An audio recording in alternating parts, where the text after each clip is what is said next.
Bismillahirrahmanirrahim. Assalamualaikum warahmatullahi wabarakatuh. Innal hamdalillah nahmaduhu wa nasta'inuhu wa nastaghfiruh wa na'udzu billahi min syururi anfusina wa min sayyiati a'malina. May yahdihillahu fala mudhillalah wa may yudlil fala hadiyalah.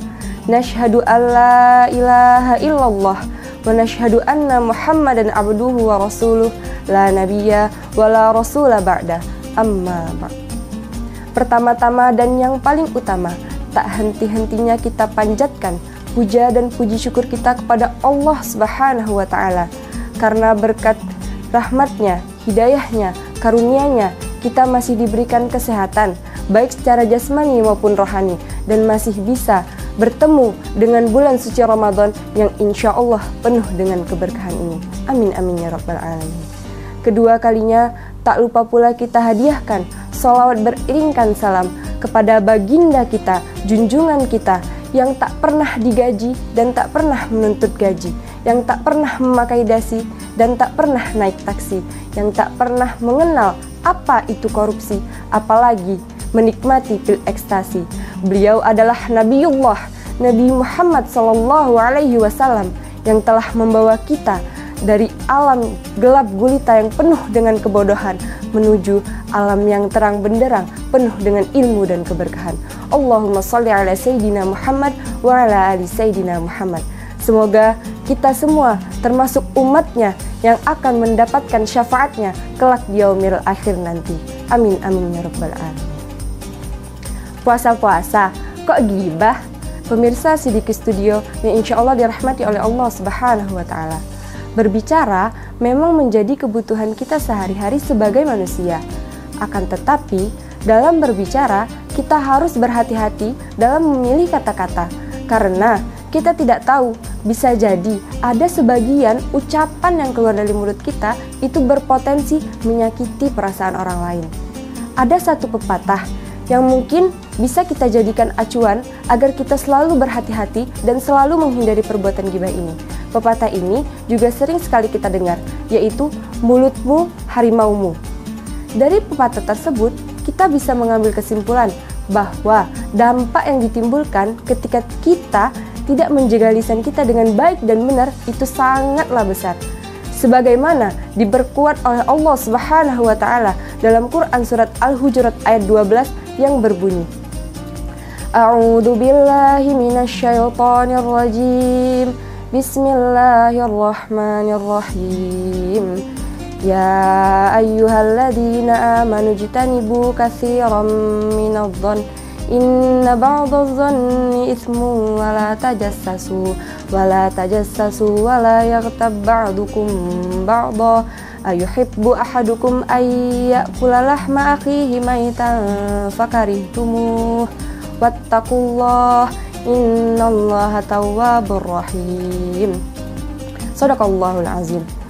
Wahai orang-orang yang beriman, jauhilah dari banyak prasangka, karena sesungguhnya sebagian dari prasangka itu adalah dosa.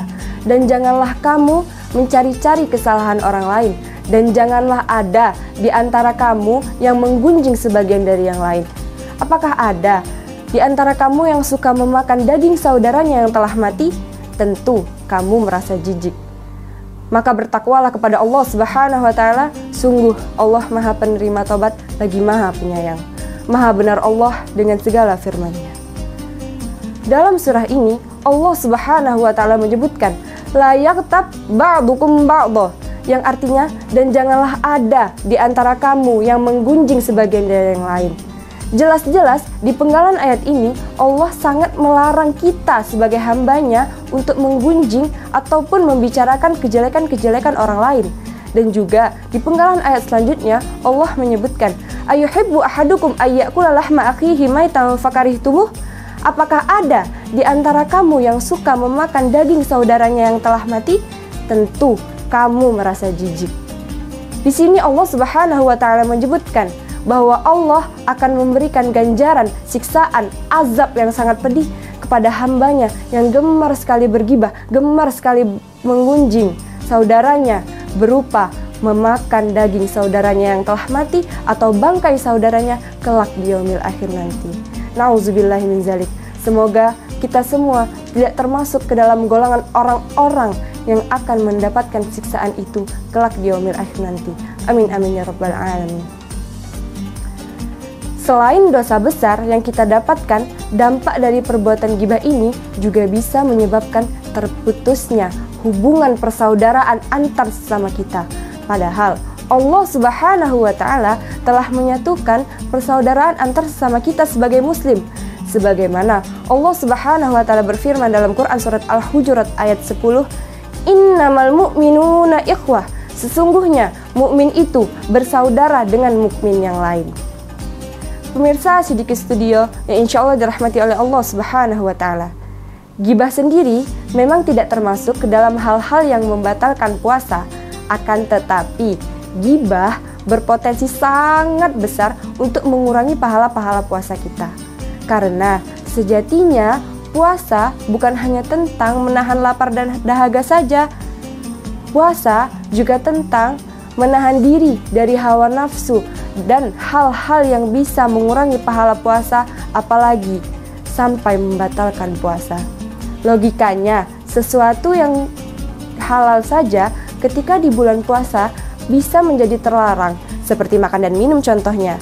Apalagi sesuatu yang memang sudah dilarang dan diharamkan oleh Allah Subhanahu wa Ta'ala seperti perbuatan ghibah ini. Dan juga Rasulullah SAW bersabda dalam sebuah hadis, "Man kana yu'minu billahi wal yaumil akhir falyakul khairan aw liyasmut." Barang siapa yang beriman kepada Allah dan hari akhir, maka hendaklah ia berkata baik atau diam. Hadis riwayat Bukhari. Pemirsa Siddiqi Studio yang insya Allah dirahmati oleh Allah Subhanahu wa Ta'ala, perbuatan ghibah sangat dilarang untuk dilakukan kita sebagai muslim. Bukan hanya di bulan Ramadan saja, tetapi juga di hari-hari biasanya. Oleh karena itu, marilah kita bersama-sama menjauhkan diri dari perbuatan ghibah ini, baik di bulan puasa Ramadan maupun di hari-hari biasanya. Dengan begitu, kita bisa menjalankan ibadah puasa kita dengan baik dan benar, dan mendapatkan pahala yang besar di sisi Allah Subhanahu wa Ta'ala, serta terhindar dari azabnya, siksaannya, dan jaran yang sangat pedih kelak di yaumil akhir nanti. Amin amin ya rabbal alamin. Mungkin cukup sekian yang bisa Ana sampaikan. Ana mohon maaf jika ada salah kata, karena kesalahan murni datangnya dari Ana dan kelebihan hanyalah milik Allah Subhanahu wa Ta'ala semata. Akhirul kalam, wallahul muwafiq ila aqwamit thoriq, wallahu a'lam bissawab. Wassalamualaikum warahmatullahi wabarakatuh.